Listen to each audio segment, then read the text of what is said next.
तो मैग्नेटाइजेशन जो आई था, ध्यान से सुनो, वो इक्वल था C into B naught upon T, जहां पर आई क्या है, मैग्नेटाइजेशन।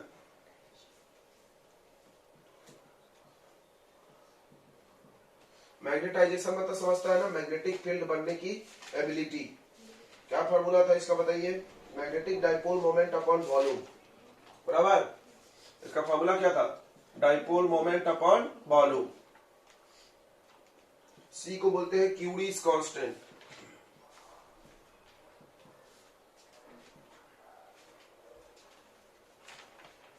और बी नॉट है अप्लाइड मैग्नेटिक फील्ड,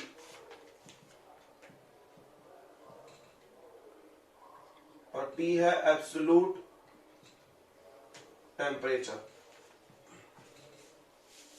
नोट करो तब तक हम आते हैं एक मिनट में।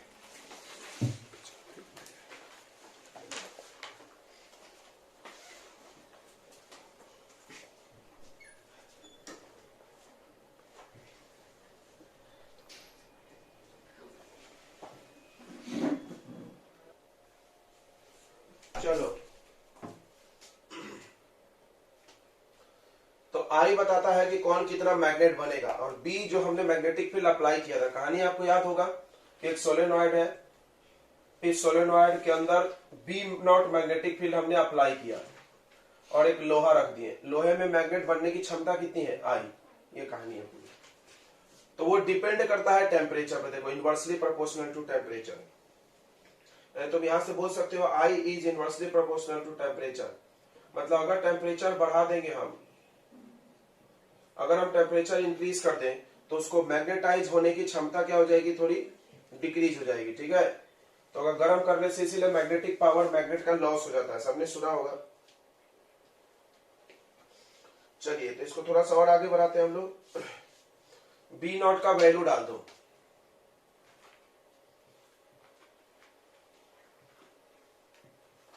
बी नॉट का वैल्यू क्या था, याद होगा, mu naught into n into I, याद है। तो एन इंटू आई को क्या बोलते थे, एच, और एच मैग्नेटिक फील्ड बन रहा था, कहानी याद होगा, हम बताए थे। एच मैग्नेटिक फील्ड सोलेनॉइड बना रहा है, लेकिन हवा में हमको कम मिलेगा, कितना मिलेगा, mu naught times of H, तो एच था एन आई। तो ये बी नॉट के जगह पर रख दो म्यू नॉट इंटू एन आई। तो ये आई करंट है, ये आई अलग है, देखना आई कंफ्यूजन मत हो जाए। अच्छा, आई का फॉर्मूला ससेप्टिबिलिटी से था, ससेप्टिबिलिटी का फॉर्मूला बताइए, बताओ उज्जवल राय, ससेप्टिबिलिटी का फॉर्मूला बताओ।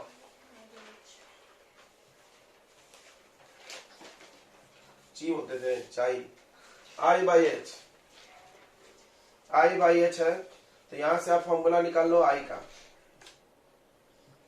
तो आई का वैल्यू आ जाएगा चाई इंटू एच, यहां पुट कर दो, यहां पे तो हो जाएगा chi into H equal to mu naught, अच्छा इसको एच लिख लेंगे, एच एच कट जाएगा, म्यू नॉट एच लिख सकते ना, सी छूट गया रे, C into mu naught into H upon T, H से एच कैंसिल, तो यहां से साई इक्वल टू आ गया C mu naught upon T. अब यहां से तुम देख सकते हो कि susceptibility is inversely proportional to temperature. Susceptibility सबको पता था, जिसका ससेप्टिबिलिटी ज्यादा होगा वो मैग्नेटिक फील्ड में जाके ज्यादा प्रभावित होगा, तो बताया था इसका मतलब होता है प्रभावित होना। तो ये भी इनवर्सली प्रोपोर्शनल, यही है Curie law, this is Curie law, बताया होगा हमने कहीं ना कहीं, बताया था ना दिन, दिस इज क्यूरी लॉ, ये नहीं है क्यूरी लॉ,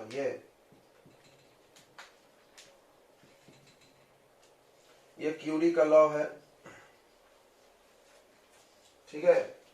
तो नोट कर लीजिए क्या है क्यूरी का लॉ, कि susceptibility of a material is inversely proportional to absolute temperature, ठीक है। यहाँ लास्ट में लिख लो या ऊपर ही लिख लो, कहीं लिख लो, कहा लिख रहे हो, देखो the susceptibility of a material is inversely proportional to absolute temperature,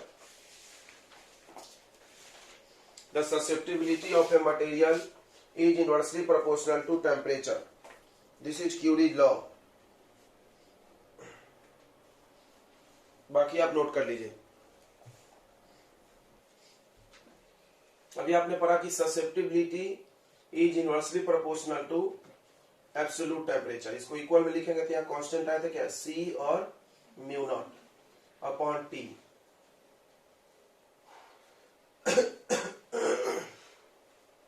तो फेरोमैग्नेटिक सब्सटेंस के लिए यहां पर T में से Tc को माइनस कर लिया जाता है।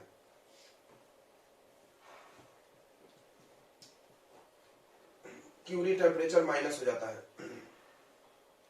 क्यों?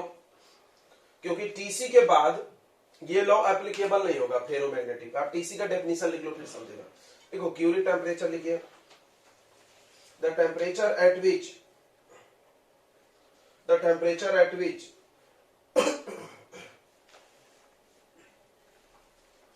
ferromagnetic substance get converted into paramagnetic substance.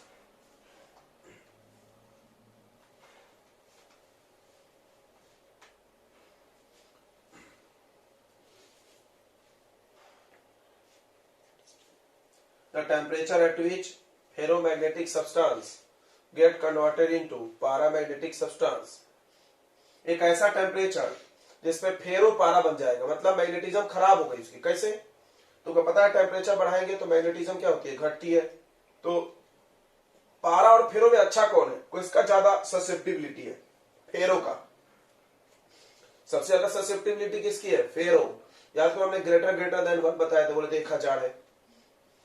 तो फेरो का ससेप्टिबिलिटी बहुत ज्यादा है। जब उस ससेप्टिबिलिटी को हम घटाएंगे तो पारा बनेगा। तो कैसे घटेगा, टेम्परेचर बढ़ेगा। तो एक खास टेम्परेचर देखा गया, हर मटेरियल के अलग अलग होता है, या हर मटेरियल का अलग होता है। तुम्हारे बुक में दिया होगा सबका क्यूरी टेम्परेचर का वैल्यू। तो हर मटेरियल का अलग अलग क्यूरी टेम्परेचर होता है। उस टेम्परेचर के बाद वो फेरोमैग्नेटिक से क्या बन जाएगा, पारा। कैसे? तो बहुत सिंपल है। तुम याद करो 10 टू द पावर 11 एटम्स अगर एक ही दिशा में मिलेंगे तभी वो डोमेन बनेगा, फिर वो फेरो होगा। अगर आप टेम्परेचर बढ़ाओगे तो ये जो एक तरफ है उन सबका अरेंजमेंट क्या हो जाएगा, बिगड़ने लगेगा। फिर वो जो डोमेन था वो टूट जाएगा। समझ में आया सबको? जब डोमेन ही नहीं रहेगा तो फेरो रहेगा क्या, फिर वो पारा हो जाएगा। क्लियर हो गया सबको? तो ये चीज ध्यान रखना। तो वही यहाँ पे टीसी लिखा हुआ है, फेरोमैग्नेटिक सब्सटेंस के लिए लॉ ऐसे लिख दिया हम लोग। कोई कारण लिखना चाहता है तो ये भी लिख सकता है कि अगर आप टेम्परेचर बढ़ाओगे तो क्या होगा, जो एटम्स है उनका अरेंजमेंट चेंज हो जाएगा, तो उनके डोमेन्स ब्रेक हो जाएंगे।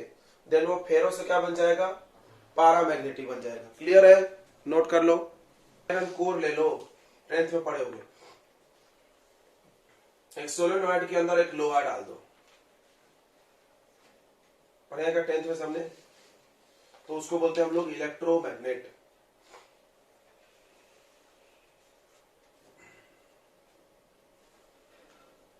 ऐसे ऐसे बना है, वैसे कचरा हो जाता है।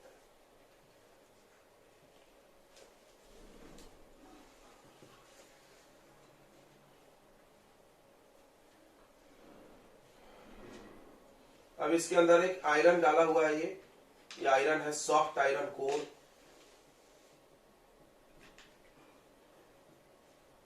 ठीक है, और ये आपका वायर है सब।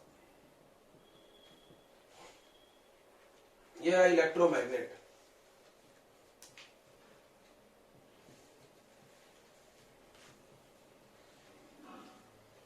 और परमानेंट मैग्नेट को तो बार मैग्नेट बोलते हैं, सबको पता है।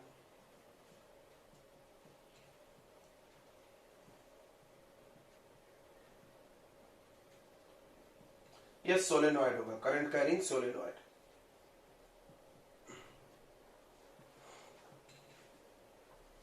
तो सबसे पहला तो नाम में ही डिफरेंस है, टेम्पररी परमानेंट। मतलब ये अपना मैग्नेटिज्म लॉस कर देगा अगर हम करंट को ऑफ कर दें, यहां से बटन बंद कर दें, फिर इसका मैग्नेटिक पावर क्या हो जाएगा, खत्म। उसका होगा खत्म, नहीं होगा। ओके, दूसरा जो चिल्लर डेफिनेशन है वो आप फटाफट लिख लेना, हम लिखवाएंगे नहीं, आप खुद से लिख लेना। ठीक है,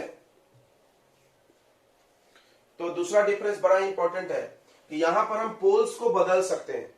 जैसे अभी इधर नॉर्थ है, अब इधर साउथ है। मान लो हम करंट बदल दे तो बदल जाएगा ना पोल, यहां बदल सकता है नहीं।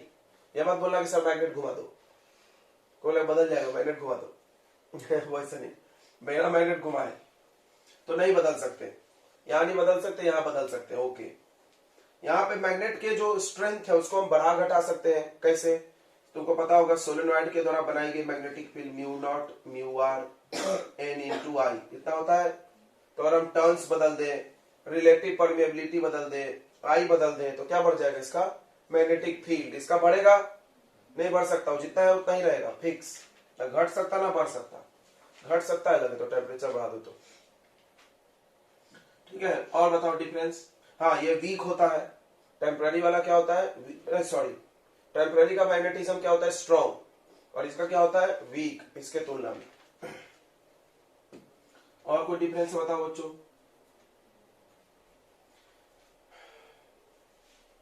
तो क्या क्या हमने बता दिया। एक तो लॉस कर देगा मैग्नेटिज्म वाला पॉइंट, नोट कर लिया सबने, लिख जाओ फटाफट, भूल जाएंगे बाद में नहीं तो। It loses its magnetism when current is switched off.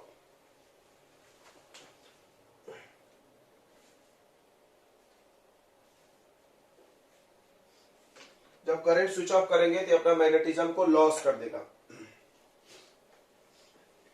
इसमें लिखो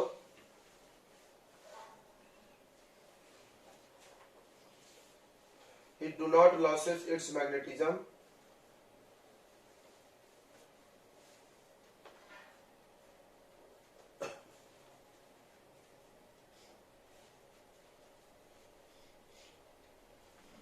it do not loses its magnetism, लिख दिए।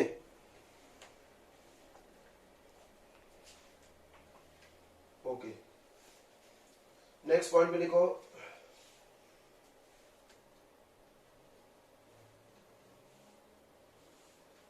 देखो द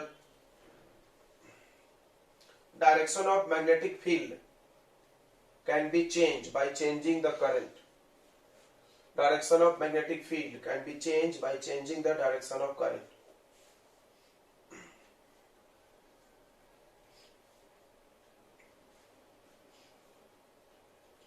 इसमें लिखना नहीं बदल सकते, इसमें लिख दो नहीं बदल सकते। अगला पॉइंट में लिखो टेम्पररी मैग्नेट में current carrying solenoid behaves as temporary magnet. Current carrying solenoid behaves as temporary magnet and bar magnet is permanent magnet.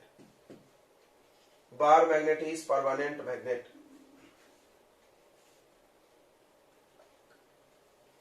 Bar magnet is permanent magnet.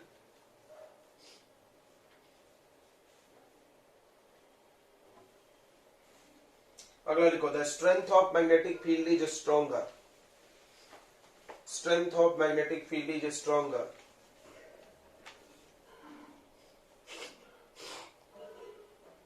The strength of magnetic field is stronger. इसमें लिखो weaker.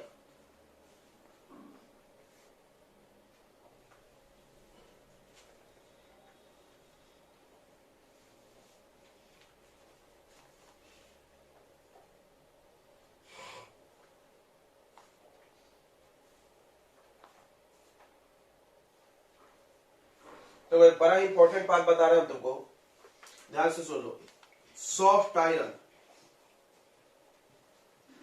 Soft iron से बनता है temporary magnet, अभी हम थोड़ी देर बाद बताएंगे क्यों। और परमानेंट मैग्नेट बनता है स्टील से, या एल्निको एक एलॉय है, एल्निको नाम से पता चला, एल्युमिनियम, निकल, कोबाल्ट और आयरन भी रहता है थोड़ा सा। तो ये एल्निको नाम का एलॉय है, जिससे वो काला काला मैग्नेट तुम देखते हो जो स्पीकर के पीछे लगा रहता है, वो ब्लैक कलर का, वो क्या है, एल्निको है। या स्टील का भी बनता है, जो आपके लेबोरेटरी में बार मैग्नेट दिखता होगा, व्हाइट कलर का रहता है। तो वो क्या बना होता है, पेंट वेंट मार देंगे तो भाई लाल पीला हरा नीला दिखता होगा, लेकिन एक्चुअली तुम पेंट उखाड़ोगे तो स्टील का रहता हो, तो स्टील का बना होता है। अब सवाल है क्यों, यहाँ एक बहुत अच्छा सवाल आता है, वाई ये चेंज काहे नहीं कर सकते। तो अभी हम थोड़ी देर में समझाएंगे, आप टेंशन नहीं ले। आप पहले लिख ले क्या कि temporary magnet is formed by soft iron.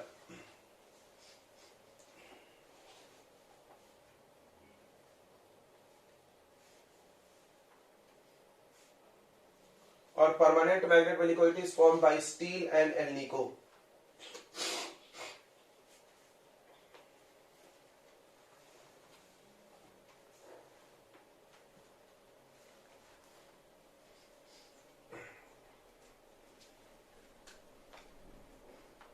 अगला पॉइंट में लिखोगे it is use in electric crane.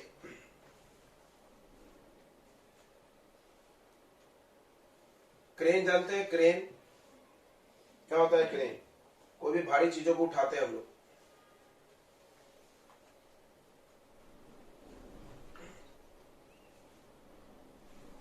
Electric crane, electric bell. Electric bell बचपन में पढ़े होंगे। इसमें लिखो ये काम यूज होता है गैल्वेनोमीटर। याद है गैल्वेनोमीटर में साइड में मैग्नेट रखते थे हम लोग। गैल्वेनोमीटर पढ़े हैं क्या? उसमें राइट साइड में मैग्नेट रहता था, बीच में कॉइल घूमता था। गैल्वेनोमीटर, स्पीकर में परमानेंट मैग्नेट था, देखा ना सबने? काला कलर का होता है कि नहीं क्या?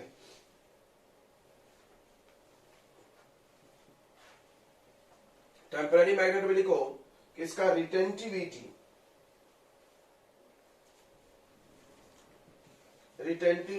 एंड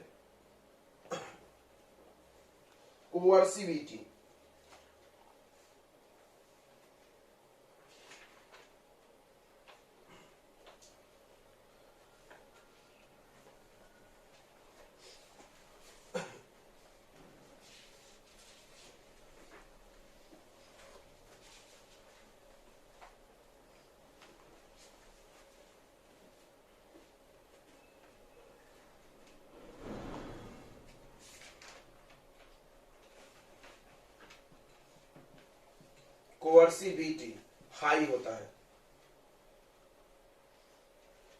रिटेंटिविटी एंड कोअर्सिविटी इनका लो होगा। टेम्पररी मैग्नेट है तो लो और इनका हाई। अब सवाल है ये क्या है? यही तो पढ़ना है अभी हम लोग को। अगला बस आप इतना लिख लीजिए। इसके बाद एक और पॉइंट लिख लो, हम बता दे रहे हैं।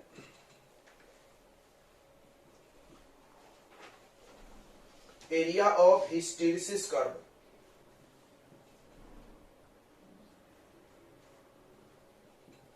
Area of hysteresis curve less होगा।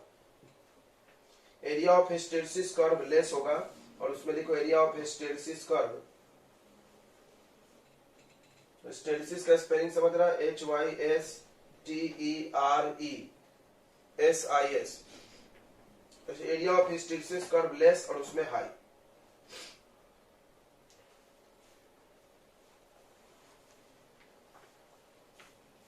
अगला पॉइंट में लिखो less loss of energy during magnetization and demagnetization. इसमें less loss of energy during magnetization and demagnetisation.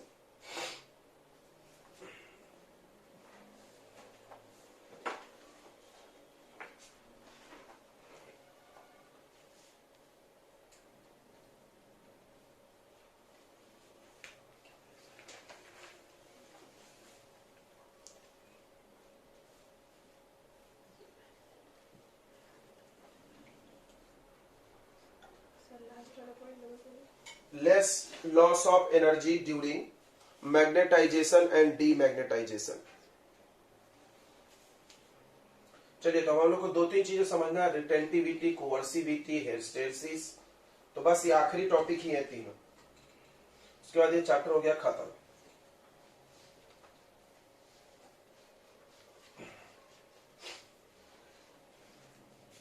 चलो समझते हैं बच्चों इसको ध्यान से। हेडिंग लगा दीजिए आप रिटेंटिविटी या एंड कोअर्सिविटी।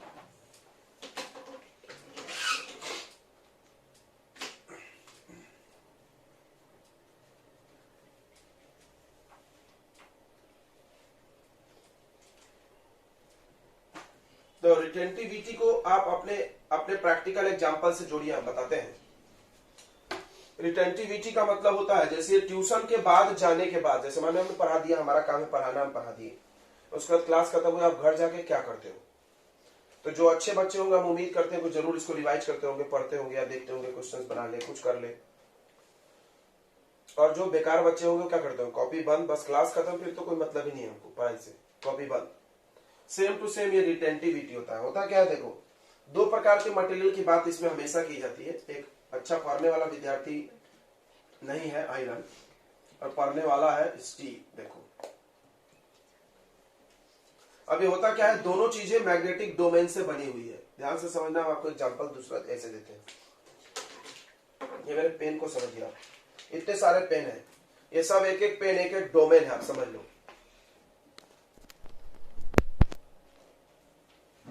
एक एक पेन एक एक डोमेन है, और ये भी डोमेन से बना है, ये भी डोमेन से बना है।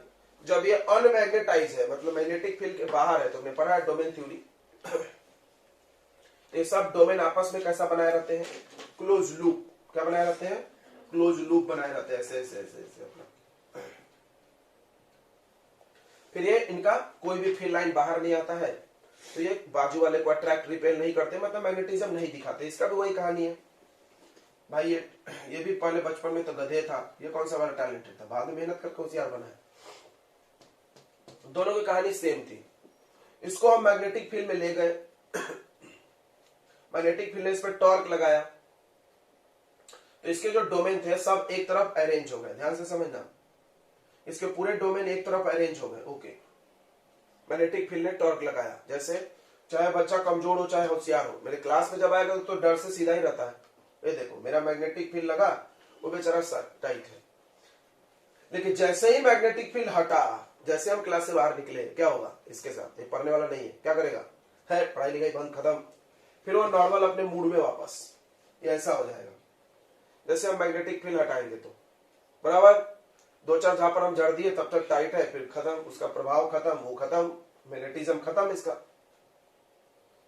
इसकी कहानी क्या होती है कि स्टील को मैग्नेट हम बनाए, इसके डोमेन को मैग्नेटिक फील्ड लगाए और बन गया। लेकिन हम अगर मैग्नेटिक फील्ड हटा भी लिए तो इसके मैग्नेट ये डोमेन घूमे ही नहीं, वापस उधर ही रह गए। बराबर है, बाहर निकल भी गए, फिर वो बच्चा पढ़ ही रहा है, डाउट से कुछ क्लियर करेंगे, हम पढ़ेंगे तब। तो मतलब होता क्या है, इसके साथ आयरन के साथ क्या होता है कि जब हम बाहर का मैग्नेटिक फील्ड हटा लेंगे तो अपना मैग्नेटिज्म लॉस कर देगा। मतलब उसके पास मैग्नेटिज्म बनी नहीं रहेगी, तो ये मैग्नेटिज्म को रिटेन करने की क्षमता इसमें क्या है? कम। रिटेन वर्ड सुने हो? रिटेन मतलब क्या होता है? बनाए रखना, इंग्लिश वर्ड है, सुने क्या? रिटेन वर्ड नहीं सुने? रिटेन किया हमने, रिटेन वर्ड तो इंग्लिश है। इसको मैग्नेटिक फील्ड रिटेन करने की क्षमता इसमें कम है। इसमें क्या है कि हमने मैग्नेटिक फील्ड अप्लाई किया, इसके डोमेन को ऐसा घुमा दिया मैग्नेटिक फील्ड ने, हम मैग्नेटिक फील्ड हटा भी लिए तो इसके डोमेन वापस पलटी नहीं मारेंगे। यानी हम मैग्नेटिक फील्ड से निकाल भी लिए, फिर भी ये मैग्नेट बना हुआ है। तो आप समझो कि किसको टेम्पररी मैग्नेट बनाना चाहिए, इसको कि इसको? आप खुद सोचो, इसका क्या अच्छी बात है? अच्छाई भी है, बुराई भी है। अच्छाई बात यह है कि मैग्नेटिक फील्ड में रखो तब तक ये मैग्नेट है, बाहर निकाल लो तो इसका मैग्नेटिज्म खत्म। इसको मैग्नेटिक फील्ड में रखो तो मैग्नेट है, ये है, और हटा भी लो तो भी है। तो फिर हम इसको कौन सा मैग्नेट बना सकते हैं? परमानेंट बना सकते हैं ना। एक बार मैग्नेटिक फील्ड में रख दो, फिर निकाल दो, ये लो मैग्नेट हो गया। ये ध्यान रखना। तो इस चीज को एक्सप्लेन करने के लिए एक वर्ड बनाया गया, रिटेंटिविटी। क्या होता है रिटेंटिविटी? ध्यान से समझना, रिटेंटिविटी क्या होता है। हमने बाहर से एक मैग्नेटिक फील्ड अप्लाई किया, जिसको क्या बोलते हो? B naught, applied magnetic field या मैग्नेटाइजिंग फील्ड, जिसको क्या बोलते थे हमने? Magnetising field. चुंबक बनाने वाला फील्ड। चुंबक बनाने वाले फील्ड को हटा लेने के बाद भी मैग्नेटिज्म को बनाए रखने की प्रॉपर्टी को बोलते हैं रिटेंटिविटी। बोलो, याद हुआ? अरे रिटेन एक वर्ड है रे, तुम लोग कैसे इंग्लिश पढ़े हो? रिटेन का मतलब होता है पाना, गेन, वापस। स्पेलिंग हो सकता अलग होगा, लेकिन रिटेन एक कॉमन वर्ड है। तो इसमें रिटेंटिविटी लो है, समझ में आ गया सबको? इसकी रिटेंटिविटी क्या है? लेस। क्योंकि फिर से डेफिनेशन सुनो, मैग्नेटिक एक्सटर्नल मैग्नेटाइजिंग फील्ड को हटा लेने के बाद भी मैग्नेटिक फील्ड बनाए रखने की क्षमता इसके पास तो है नहीं क्षमता, इसकी क्या है? रिटेंटिविटी कम, और इसकी ज्यादा। क्लियर हो गया? तो अब आपके एक सवाल का भी जवाब मिल गया। क्या सवाल था कि क्यों इसका वो बनता है टेम्पररी मैग्नेट और क्यों इसका परमानेंट। तो एकदम एक वर्ड में आंसर हो जाएगा। बोलोगे कि आयरन का रिटेंटिविटी लो है और स्टील का रिटेंटिविटी हाई है, लेकिन रिटेंटिविटी वर्ड क्लियर होना चाहिए भेजे में, तब सही लिख पाओगे। तो उल्टा लिख दोगे तुम। समझ में आया? ये मैग्नेटिज्म बनाए रखता है, हटने के बाद भी, बाहर निकलने के बाद भी ये नहीं बनाए रखता, ये खो देता है। ठीक है, चलिए अब एक वर्ड आता है कोवर्सिविटी, दूसरा वर्ड।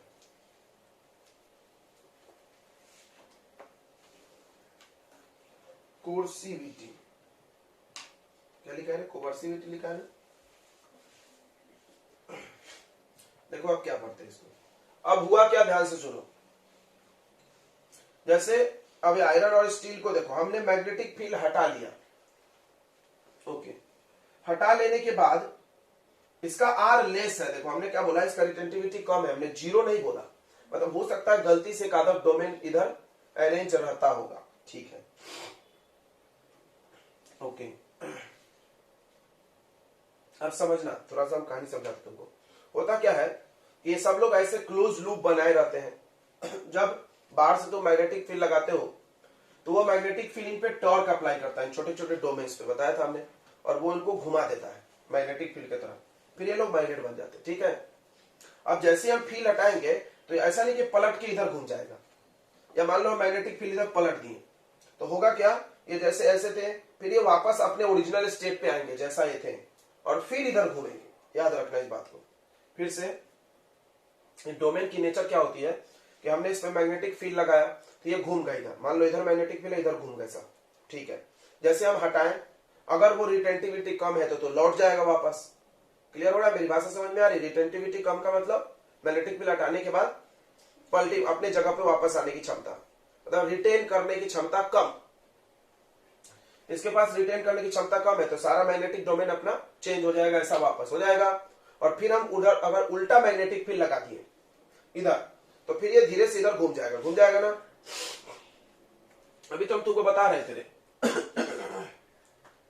मान लो हम इधर के मैग्नेटिक फील्ड में रखें आयरन को, तो इसके अंदर भी मैग्नेटिक फील्ड तो इधर ही बनेगा ना। कल बताए थे ना कि फेरोमैग्नेटिक सब्सटेंस या पारा खुद को मैग्नेट उसी दिशा में बनाती है जिस दिशा में बाहर वाला मैग्नेटिक फील्ड होता है। क्लियर है? मान लो हम इसको पलट दिए, हमने मैग्नेटिक फील्ड को पलट दिया, इधर कर दिए बाहर वाला, तो फिर आयरन के अंदर भी मैग्नेटिज्म इधर हो जाएगा पूरा। तो अब सवाल है कैसे हो गया, उसी को हम समझा रहे कि जब आप इधर की तरफ एक्सटर्नल मैग्नेटिक फील्ड लगाए तो पूरे डोमेन इधर घूमे होंगे, फिर आप मैग्नेटिक फील्ड पलट के इधर किए तो ऐसा नहीं कि तुरंत ऐसे उड़ के इधर आ गया होगा, नहीं। ये क्या हुआ होगा, ये वापस ऐसे बिगड़ा होगा, जैसा बनना था क्लोज लूप बनेगा, फिर इधर घूमेगा, ऐसा डायरेक्ट पलटी नहीं मारेगा। क्लियर हो गया? ओके, इसमें कोई डाउट नहीं है ना। अब ध्यान से सुनना, कोवर्सिविटी क्या होता है। तो इसको हम मैग्नेटिक फील्ड से निकाल भी लिए, आयरन हो या स्टील हो, उसके अंदर कुछ डोमेन अभी भी उसी तरफ घूमे रहते हैं। क्यों? क्योंकि इसके पास रिटेंटिविटी है। हर मटेरियल के पास, फेरोमैग्नेटिक मटेरियल के पास रिटेंटिविटी होती है। फेरो की बात हो रही है हर जगह, याद रखना। मतलब हम इसको मैग्नेटिक फील्ड में डाले और निकाल के ला भी लिए, फिर भी हल्का सा मैग्नेटिज्म इसमें है। अगर स्टील रहेगा तो ज्यादा रहेगा और आयरन रहेगा तो कम रहेगा। जीरो नहीं है इसका भी रिटेंटिविटी जीरो तो नहीं है ना भाई। जीरो हमने नहीं बोला, हमने क्या बोला, आर लेस है और इसका आर हाई है। लेस का मतलब थोड़ा सा मैग्नेटिक फील्ड अभी बना रहता होगा इसमें।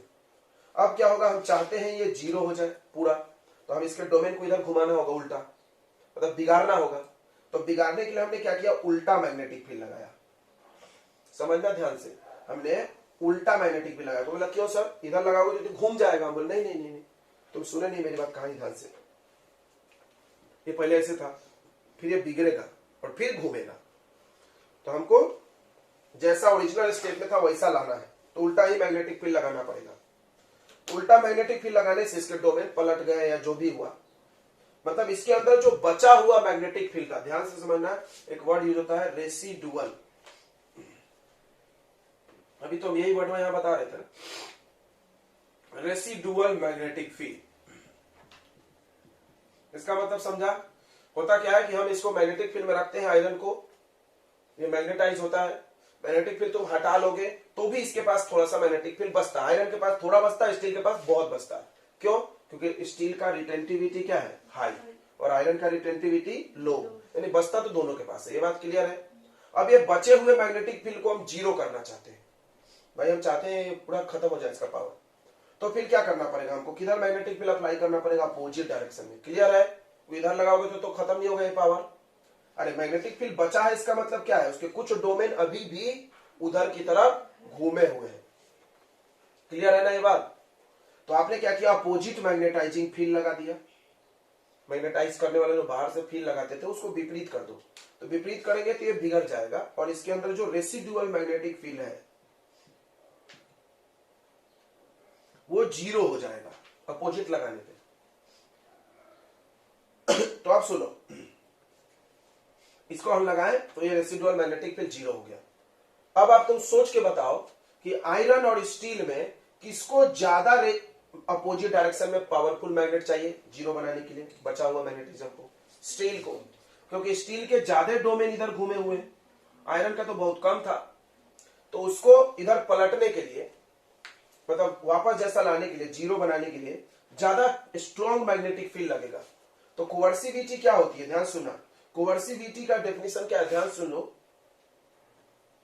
कोवर्सिविटी होता है कि the value of opposite magnetizing field. सुन लेना ध्यान से, जितना विपरीत दिशा में मैग्नेटिक फील्ड लगाना पड़ा उसी को कोवर्सिविटी बोलते हैं। क्या करने के लिए? To make the residual magnetic field in material zero. Magnetic field जो मटेरियल के अंदर बचा है उसको जीरो बनाने के लिए आपको बाहर में कितना मैग्नेटिक फील्ड लगाना पड़ा उसको हम लोग क्या बोलते हैं? कोवर्सिविटी। यानी कुल मिला के कोवर्सिविटी और रिटेंटिविटी दोनों मैग्नेटिक फील्ड के ही वैल्यू के नाम है। फिर से सुनो, इसको क्या बोला था हमने? किसी भी मटेरियल को मैग्नेटिक फील्ड में तुमने रखा, अगर ये मैग्नेटाइजिंग फील्ड हटा लिया जाए उसके बाद भी इसके अंदर जितना रेसिडुअल मैग्नेटिक फील्ड बचा है, मैग्नेटिक फील्ड बचा, देखो हम किसको बोल रहे हैं? Magnetic field. मान लो इसके अंदर 10 टेस्ला मैग्नेटिक फील्ड बचा है, तो उसका रिटेंटिविटी कितना होगा? 10 टेस्ला। समझ में आया? यानी रिटेंटिविटी और कोवर्सिविटी दोनों मैग्नेटिक फील्ड के वैल्यू के ही नाम है। इसके अंदर ज्यादा बचा होगा 100। अब इसको जीरो करना है, तो हमने क्या किया? अपोजिट डायरेक्शन में दोनों में मैग्नेटिक फील्ड लगाया। इसको जीरो करने के लिए विपरीत दिशा में मान लो 10 टेस्ला ही लगा, मान लो, कोई जरूरी नहीं इक्वल होगा, हम ऐसे बता रहे हैं। ये 10 टेस्ला जब हम अपोजिट लगाए तो ये जीरो हो गया, इसका मैग्नेटिक फील्ड घूम गया सब। इसको ज्यादा लगेगा ना, तो इसका कोवर्सिविटी हाई है। देखो अभी तुमने एक पॉइंट लिखा था, याद करो क्या? कि स्टील का कोवर्सिविटी और रिटेंटिविटी दोनों क्या है? हाई है। इसको याद कैसे रहेंगे? देखो, रिटेंटिविटी मतलब तो बनाए रखना, याद रहेगा, रिटेन करना, रेसिडुअल जैसे याद रखो, मतलब मैग्नेटिक फील्ड बचाए रखने की क्षमता, ये ज्यादा बचाए रखता है बाहर निकालने के बाद। कोवर्स मतलब होता है उल्टा। कोवर्स मतलब क्या होता है? उल्टा। ये भी एक इंग्लिश वर्ड है, कोवर्स, उल्टा करना। यानी मैग्नेटिक फील्ड उल्टा करने में जितना मेहनत लगे वो कोवर्सिविटी है। ठीक है, तो इसको पलटने में बहुत मेहनत है, इसको पलटने में आसान है। समझ में आ गया? अब देखो, इसको पलटने में ज्यादा मेहनत है तो ये परमानेंट मैग्नेट है। तो हमने क्या बोला? परमानेंट मैग्नेट को पलटना, उसका डायरेक्शन चेंज करना बहुत ही मुश्किल है, बोला ना हमने। तो क्यों मुश्किल है भाई? क्योंकि उसके डोमेन ढेर सारे उधर रहते हैं, सबको इधर घुमाने में बहुत एनर्जी लग जाएगा तुम्हारा। क्लियर है? समझ में आ गया? तो अब इसमें बहुत सारे क्वेश्चंस के आंसर छुपे हैं ये दो टॉपिक में। पहला क्वेश्चन तो यह है कि क्यों इस आयरन का हम लोग कोर डालते हैं? शुरू दिन से तुम पढ़ते आ रहे हो, जब से मैग्नेटिक चैप्टर होगा कि soft iron core, soft iron core, तब तुम्हारे पास इस बात का जवाब है, व्हाई सॉफ्ट आयरन कोर? क्यों नहीं स्टील, क्यों नहीं कुछ ना कुछ? तो बहुत सिंपल सा जवाब है कि आयरन का रिटेंटिविटी और कोवर्सिविटी क्या होता है? कम होता है। कम होने का फायदा क्या है? कि जैसे मैग्नेटिक फील्ड का डायरेक्शन बदलना है बदल लो, कोई प्रॉब्लम नहीं, ये भी बदल जाएगा फटे से। तो मैग्नेटिक फील्ड बदलो, ये भी बदलेगा आसानी से। तो मैग्नेटिक फील्ड जीरो करोगे, इसके अंदर भी मैग्नेटिज्म क्या हो जाएगा? खत्म हो जाएगा।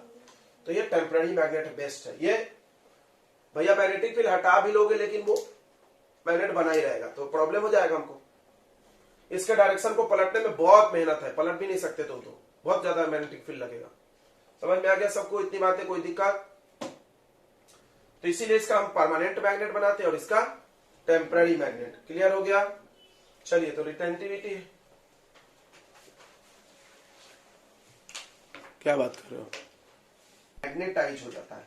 तो यहां पर हो गया मैग्नेटाइजेशन मैग्नेटाइजेशन हो गया। ओके, फिर हम क्या किए, मैग्नेटिक फील्ड बंद कर दिए। फिर भी इसके पास कुछ मैग्नेटिज्म बच सकता है, वो डिपेंड करता है कि इसका रिटेंटिविटी कितना है। क्लियर है? अब तो समझ में आ रहा है मेरी भाषा। उसके बाद हमने अपोजिट डायरेक्शन में ये लगाया मैग्नेटिक फील्ड, तो इसके अंदर जो था वो मैग्नेटिक पावर खत्म हो गया। अभी तुमने देखा जैसे आप विपरीत में लगाओगे तो मैग्नेटिक पावर पहले खत्म होगा, फिर बाद में सब उधर घूमेंगे धीरे धीरे। तो ये डीमैग्नेटाइजेशन हो गया, डीमैग्नेटाइजेशन हो गया, इसके अंदर का मैग्नेटिज्म जीरो हो गया। फिर थोड़ी देर बाद सब इधर मैग्नेटिज्म भी हो गया। समझना, यहाँ खत्म क्यों हुआ, यहाँ घुमा क्यों, तो हमने तुमको बताया था पहले इधर है, फिर वो वापस बिगड़ेंगे, जैसा था वो वापस बनाएंगे, ये ऐसा हो जाता है। देखो फिर वो सब उधर घूमते हैं। क्लियर है? कोई भी चीज मान लो इधर 10 टेस्ला है, तो अब अचानक से इधर -10 तो नहीं हो जाएगा भाई। 10 से -10 के बीच में क्या आता है? 0। 10 से 9 8 7 6 5 4 3 2 1 0 पे पहुंचा ही होगा ना कुछ ना कि एक समय, फिर क्या होगा ना -10 अपोजिट डायरेक्शन में। क्लियर है कि नहीं है? तो वो 0 वाला केस क्या हो गया? डीमैग्नेटाइजेशन।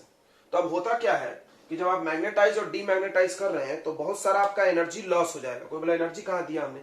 अबे तो तुम जो मैग्नेटिक फील्ड अप्लाई की हो that is also form of energy. Magnetic field के पास एनर्जी होता है भाई, तुमने पढ़ा है potential energy you, work done करती है मैग्नेटिक फील्ड एनर्जी, तो ही है। तो कैसे लॉस हो रहा होगा? मान लो क्लास में ऐसे 40 बच्चे बैठे हैं, सब बच्चों को हमने बोला उधर घूम जाओ, सब बच्चे उधर घूम गए। फिर हम बोला सब पलट के वापस इधर घूम जाओ, सब इधर घूम गए। तो क्या ऐसा 20 बार 50 बार हम कराएं तो उनका एनर्जी लॉस नहीं होगा? थकेंगे नहीं बच्चे? थक जाएंगे नहीं थक जाएंगे? तो वैसे ही यहां पर भी लॉस ऑफ एनर्जी हुआ है। यानी आप बार बार किसी वस्तु को मैग्नेटाइज करो या डीमैग्नेटाइज करो तो उसमें एनर्जी का नुकसान होता है, और that loss of energy is called hysteresis loss. Actually hysteresis का पूरा नाम है हिस्टैरिसीस लॉस। तुम सोच रहे हो ये कहां पढ़ रहे हैं हम लोग, क्यों पढ़ रहे हैं? तो भैया तुम अपने पंखा को याद करो, क्या करते हो तुम उसमें? ये करते हो कैसे? बटन चालू बंद करते रहते 20 बार। तो मोटर हो गया, चालू बंद करते रहते कि नहीं करते रहते? तो उसके अंदर क्या चलता होगा? ऐसा चलता होगा कि नहीं चलता होगा? मैग्नेटाइजेशन डीमैग्नेटाइजेशन तो चलते ही रहता होगा। तो उसमें वो कितना नुकसान कर देता है एनर्जी का। जैसे हमको ट्रांसफार्मर बनाना है तो ट्रांसफार्मर में भी ये मैग्नेटाइजेशन डीमैग्नेटाइजेशन चलता है, वहां भी वो मैग्नेट होता है, फिर मैग्नेटिज्म लॉस होती है उसकी, तो वहां पर भी एनर्जी लॉस होती होगी। तो हम लोग जो भी मटेरियल यूज करना चाहेंगे जहां पे हम मैग्नेटाइजेशन और डीमैग्नेटाइजेशन कर रहे हैं बार बार, वहां पे हम ऐसा मटेरियल यूज करना चाहेंगे जिसमें एनर्जी का नुकसान क्या हो? कम हो। बराबर है कि नहीं है? मान लो मैग्नेटाइज डीमैग्नेटाइज करने में बहुत एनर्जी नुकसान होता है, हम उसको यूज नहीं करेंगे। क्यों? क्योंकि बार बार तो हमको करना ही पड़ता है मैग्नेटाइज डीमैग्नेटाइज, बहुत सारा पैसा मेरा वेस्ट हो जाएगा, एनर्जी नुकसान हो जाएगा। तो समझ में आ रहा है? एनर्जी क्रिएट डिस्ट्रॉय नहीं होता, तुम जितना दोगे उसी में से नुकसान होगा तुम्हारा। सही है? इतनी बात समझ में आ गई सबको? तो ये मैग्नेटाइजेशन और डीमैग्नेटाइजेशन करते वक्त किसी भी वस्तु के अंदर जो एनर्जी का लॉस हो जाता है उसी को हम लोग बोलते हैं हिस्टैरिसीस लॉस। अब ये कैसे होता है इसको हम लोग समझेंगे अच्छे डिटेल में। तो हेडिंग लगा दिए हिस्टैरिसीस लॉस। अब इसका डेफिनेशन लिखिए। देखो, the loss of energy, the loss of energy due to cyclic यानी बार बार, due to cyclic magnetization and demagnetization of material, magnetization and demagnetization of material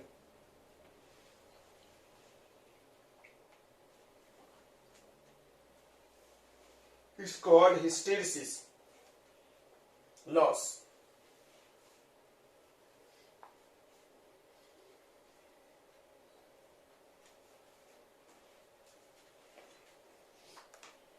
चलो, ये डायग्राम नहीं बनाना है, मैं इसे समझाने के लिए बनाए थे। तो मैग्नेटाइजेशन और डीमैग्नेटाइजेशन वर्ड का मतलब समझ रहे ना? मैग्नेट बनाना और फिर खत्म करना उसके पावर को। अब हम लोग पढ़ेंगे इसी में hysteresis curve.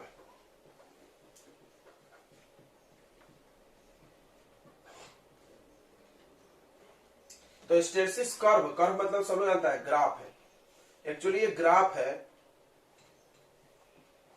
Graph between H, ध्यान सुनना, एच को हम लोग क्या बोलते हैं, मैग्नेटाइजिंग फील्ड, मैग्नेटाइजिंग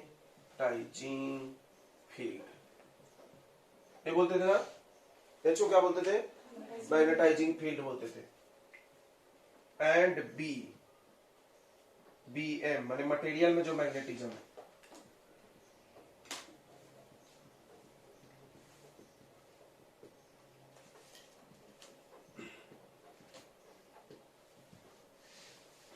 चलो अब इस ग्राफ को हम लोग समझते हैं पूरा अच्छे से।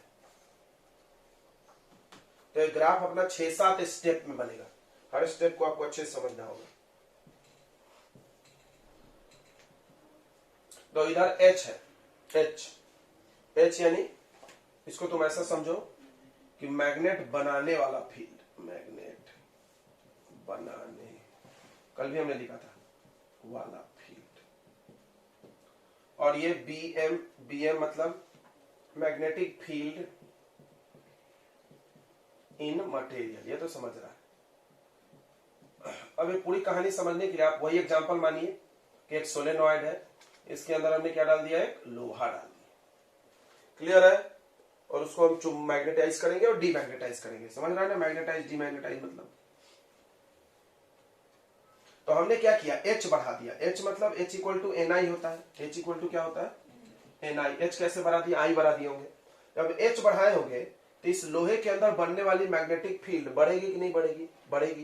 ये कल भी लिखा था, ससेप्टिबिलिटी का फॉर्मूला पढ़े हो तो, पढ़ेगी नहीं पढ़े, ससेप्टिबिलिटी में क्या पढ़ाया था हमने, बताओ, कि I इज प्रोपोर्शनल टू,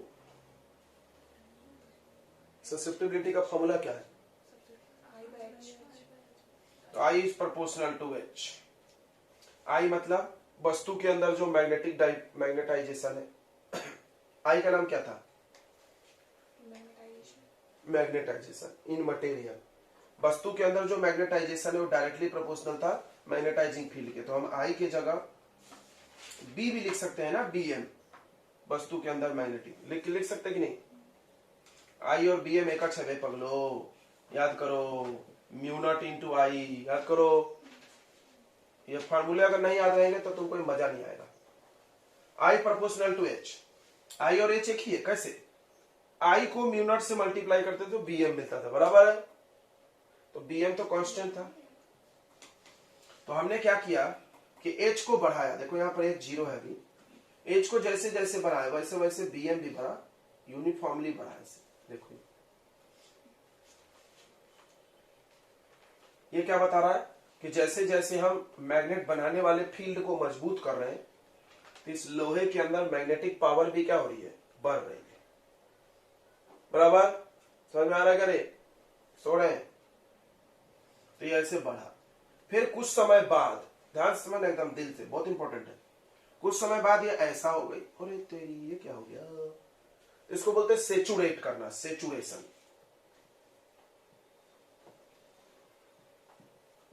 मतलब समझना, जैसे बहुत इंपॉर्टेंट है ये, सब जल्दी समझता नहीं बच्चों को, लेकिन हम समझा देंगे। देखो कोई भी चीज मैग्नेट, ये जो लोहा है वो कैसे बनी है, डोमेन से, और किसी भी वस्तु के अंदर डोमेन की संख्या तो फिक्स होगी ना, पैदा हो सकता डोमेन अपने आप नहीं, मान लो इसके अंदर इतने सारे डोमेन है, मान लो मिलियन, लाखों, तो अब जैसे जैसे मैग्नेटिक फील्ड बढ़ाते हो बाहर वाला, तो वैसे वैसे इसके डोमेन क्या होते हैं, अरेंज होने लगते हैं, पढ़ाया गया है। तो ये एक अरेंज हुआ, फिर दो अरेंज हुआ, तो इसकी मैग्नेटिक पावर क्या हुई, बड़ी, समझ रहा है, ये क्या है, लोहे के अंदर में मैग्नेट उत्पन्न हो रही है, वो बढ़ने लगा क्योंकि सारे डोमेन घूम रहे थे। अच्छा, घूमते घूमते घूमते एक समय ऐसा आएगा ना जब इसके सारे डोमेन घूम गए, अब उसके बाद तुम कितना भी मैग्नेटाइजिंग फील्ड लगा लो, और मैग्नेट और मैग्नेट, वो बनेगा, हम कहां से बने अब मैग्नेट, मेरे तो सारे डोमेन घूम ही गए, समझ में आ रहा है, क्या वो अपना मैग्नेटिक पावर और बढ़ा पाएगा, नहीं, एक समय के बाद वो उसका मैग्नेटिज्म क्या हो जाएगा, सेचुरेट कर जाएगा मैक्सिमम। अब तुम चाहे कितना भी ताकत लगा लो भाई, और मैग्नेट बनो, और भैया मेरा औकात ही इतना है, हम इससे ज्यादा मैग्नेट बन ही नहीं सकता, ये ग्राफ ऐसा हो जाएगा। क्लियर? बी नहीं बढ़ेगा, देख लो ऐसा ग्राफ होने का मतलब क्या नहीं बढ़ रहा है, बी नहीं बढ़ रहा है। एच हम बढ़ा रहे हैं लेकिन बी नहीं बढ़ रहा है। ठीक है, तो वो सेचुरेट कर जाता है।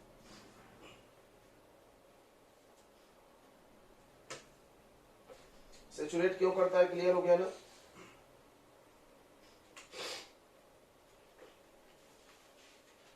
Okay, saturation value of B, B का मैक्सिमम वैल्यू है, इससे ज्यादा बी नहीं बढ़ेगा। ओके, अब हम क्या करेंगे, अब मैग्नेट करंट को बंद कर देंगे, स्विच ऑफ। जैसे ही करंट बंद करेंगे तो एच घटेगा तो बी भी घटेगा। समझ रहा है? बी क्या है, लोहे के अंदर जो डोमेन सब ऐसे ऐसे घूम गए, समझना मेरी बात को। और ये एच है, एच आपने लगाया, इसके अंदर बी एम है। एच को जीरो कर दिया आपने, एच को गायब कर दिया, मतलब करंट बंद कर दिया हमने, डीमैग्नेटाइज कर रहे हैं हमने। तो याद करो इसमें क्या लिखे, दो वर्ड लिखे थे, एक मैग्नेटाइजेशन और दूसरा, अब हम मैग्नेटाइजेशन कर दिए, मैग्नेट बना दिए उसको, अब हम बंद करेंगे करंट। तो करंट जैसे बंद किए तो एच घटते घटते घटते घटते कितना हो गया, जीरो। अचानक से जीरो तो नहीं हुआ होगा ना, 100 फिर जीरो हो गया होगा, नहीं, जीरो घट के हुआ होगा। बी भी घटेगा, क्यों, उसके डोमेन वापस चेंज होंगे, बिगड़ने लगेंगे। तो वो बताया था मैग्नेटिक फील्ड से बाहर निकालेंगे उसके डोमेन बिगड़ते हैं, और वो डिपेंड करता है कि क्या है वो। तुम ये भी बोल सकते हो नहीं सर स्टील रहा तो नहीं बिगड़ा, अरे तो अभी तो हम आयरन मान के समझ रहे हैं। तो ये बिगड़ने लगेगा, बिगड़ने लगेगा तो इसके अंदर का जो बीएम है वो भी डिक्रीज होगा ना, होगा कि नहीं होगा? तो देखो ये ग्राफ ऐसे आने लगे नीचे, लेकिन ग्राफ यहां आई, अरे दादा ये क्या हुआ सर? तो ये ग्राफ नीचे आने का मतलब बी भी घट रहा है और एच भी घट रहा है। यहां पर समझ में ना, तुम पढ़ोगे कि वाई एक्सिस पे एक्स कोऑर्डिनेट का वैल्यू क्या होता है, जीरो। यानी यहां पर आकर के एच तो जीरो हो गया, लेकिन इसके अंदर अभी भी मैग्नेटिक फील्ड बचा है, इसी को बोलते हैं कोवर्सिविटी, ओ सॉरी रिटेंटिविटी। क्या बोलते हैं, रिटेंटिविटी। देखो ये देखो, ये इतना इसके पास अभी भी मैग्नेटिक फील्ड है, मान लो ये वैल्यू जीरो है और यहाँ पर 10 टेस्ला होगा मान लो, यानी अभी भी देखो एच जीरो हो गया, देखो यहाँ पे, मतलब हम बाहर से जो मैग्नेटिक फील्ड लगाया था वो खत्म कर दिया हमने, फिर भी इसके पास अभी भी मैग्नेटिक फील्ड बचा हुआ है, और इसी चीज को हम लोग बोलते हैं। तो ये जो ओबी है, ओबी देखो, तो तुम ओबी किसका वैल्यू है, बीएम का है ना, वैल्यू ऑफ बीएम, मटेरियल का मैग्नेटिज्म।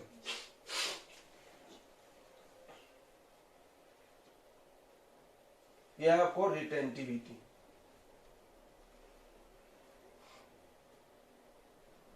ओके, अब भाई इसके अंदर तो अभी भी मैग्नेटिक फील्ड बचा हुआ है, हम मैग्नेटिक से बाहर निकाल लिए, हम चाहते हैं ये जीरो हो जाए।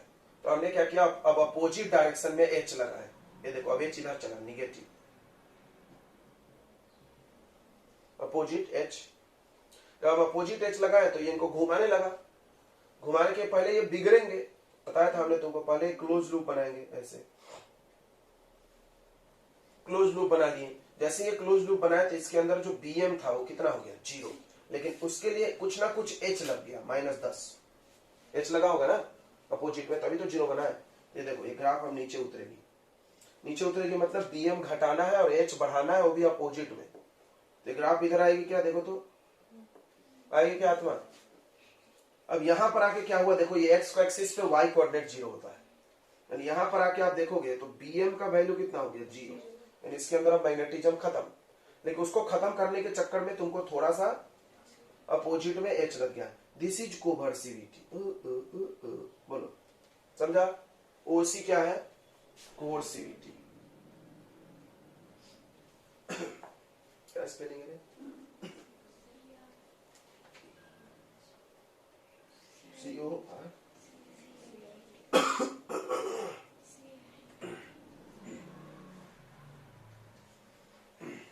देखो भाई, यानी किसका वैल्यू है, तुम देखो तो, this is value of H, value of H, H मतलब मैग्नेटाइजिंग फील्ड, इधर कहीं लिखा हो, हाँ कॉपी में चेक करो, आप यही डेफिनेशन लिखे हो ना, the value of magnetising field applied in opposite direction to make the residual magnetism in material is zero, लिखे हो ना। ओके, अब सुनो, अब H को और बढ़ाओ लेकिन अपोजिट में बढ़ाओ, H को और बढ़ाओ लेकिन अपोजिट में बढ़ाओ, ठीक है। जब हम बढ़ाने लगे तो अभी सब इधर जाने लगे, धीरे धीरे नहीं जाने लगे, यानी H जब बढ़ेगा तो फिर B बढ़ेगा, लेकिन BM भी अब अपोजिट डायरेक्शन में हो गया कि नहीं, अब इधर BM होगा, समझ रहा है। अब ये लोहा मैग्नेट बन रहा है लेकिन वो भी अपोजिट में।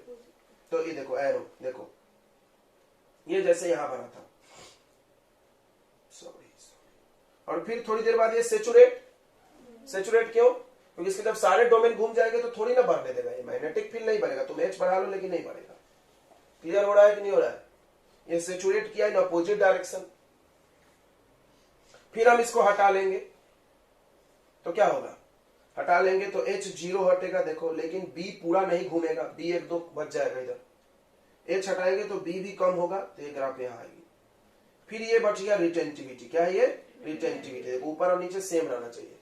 रिटेंटिविटी किसी वस्तु का बदलता नहीं है, मतलब समझा इसका मतलब कि हमने H को 0 कर दिया। देखो यहां पर आके क्या 0 हो गया बताओ, H, यानी मैग्नेट बनाने वाला फील्ड नहीं है, फिर भी इसके अंदर कुछ मैग्नेटिज्म बचा है। देखो ये माइनस में, जैसे ऊपर +10 टेस्ला था तो अभी -10 है इधर की तरफ।